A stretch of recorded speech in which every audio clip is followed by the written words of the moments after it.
Hello friends, இன்னைக்கு வீடியோவில் வீட்டில் இருக்க பொருட்கள் வச்சு ரொம்பவே சிம்பிளாக செய்யக்கூடிய பிரேக்ஃபாஸ்ட் ரெசிபி தான் பார்க்க போகிறோம். இந்த ரெசிபி செய்கிறதுக்கு 15 நிமிஷமே போதும். ரொம்பவே டேஸ்டியான அதே சமயத்தில் ஹெல்த்தியான இந்த ரெசிபியை எப்படி செய்கிறதுன்னு பார்க்கலாம். முதல்ல ஒரு மிக்ஸி ஜாரில் 1 கப்பு அவல் எடுத்துருக்கேன். இது கூடவே 1 கப்பு ரவை சேர்த்துக்கலாம்.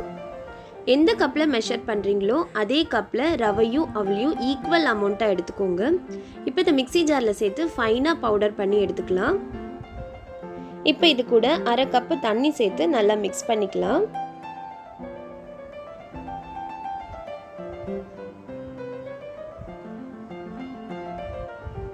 பாருங்க, இந்த அளவுக்கு ஒரு கெட்டியான கன்சிஸ்டன்சிக்கு மிக்ஸ் பண்ணி எடுத்துக்கலாம்.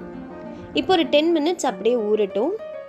இப்போ 10 மினிட்ஸ்க்கு அப்புறமா ஒரு மீடியம் சைஸ் வெங்காயமை இந்த மாதிரி பொடியாக கட் பண்ணி சேர்த்துருக்கேன். இது கூட 1 கேரட்டை துருவி சேர்த்துருக்கேன். 1/4 கப்பு குடமிளகாய் எடுத்திருக்கேன். இந்த வெஜிடபிள்ஸில் உங்களுக்கு விருப்பப்படியான வெஜிடபிள்ஸ் சேர்த்துக்கோங்க. இது கூட காரத்துக்கு 1 பச்சை மிளகாவும் 1 துண்டு இஞ்சியை துருவிட்டு சேர்த்துருக்கேன். 1/2 ஸ்பூன் சீரகத்தூள் சேர்த்துருக்கேன். இது கூடவே 3 டேபிள் ஸ்பூன் தயிர் சேர்த்துக்கலாம். கொஞ்சமாக கொத்தமல்லி இலை சேர்த்துக்கலாம். இது கூட 1 tablespoon lemon juice add பண்ணியிருக்கேன். கடைசியாக தேவையான அளவு உப்பு சேர்த்துக்கலாம். தண்ணி எதுவும் எக்ஸ்ட்ரா ஆட் பண்ணாமல் இதுலேயே நல்ல ஒரு அடமாவு பதத்துக்கு பிசைஞ்சு எடுத்துக்கலாம்.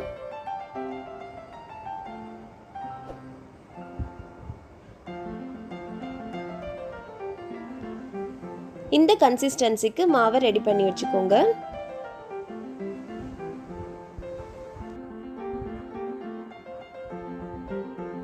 இப்போ இதை நல்லா தட்டி எடுத்துக்கலாம். பட்டர் பேப்பர் அப்படி இல்லைன்னா வாழை இலையில் எண்ணெய் தேய்ச்சிட்டு இந்த மாதிரி அடை மாதிரி மெல்லிசாக தட்டி எடுத்துக்கலாம்.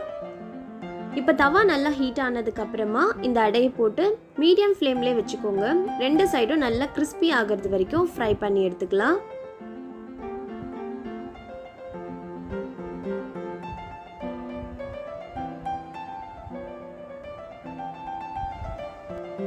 அவ்வளவுதான், ரொம்பவே டேஸ்டியான அவல் அடை ரெடி ஆயிடுச்சு.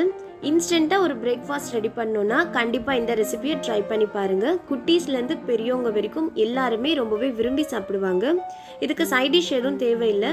அப்படி இல்லைன்னா இது கூட பிக்கிளோ இல்லைன்னா ஒயிட் சட்னியோட சர்வ் பண்ணலாம். இந்த ரெசிபியை நீங்கள் ட்ரை பண்ணிங்கன்னா எப்படி இருந்ததுன்னு மறக்காமல் கமெண்ட் செக்ஷனில் என் கூட ஷேர் பண்ணுங்கள். இந்த வீடியோ உங்களுக்கு பிடிச்சிருந்ததுன்னா லைக் பண்ணுங்கள். தேங்க்யூ ஃபார் வாட்சிங்.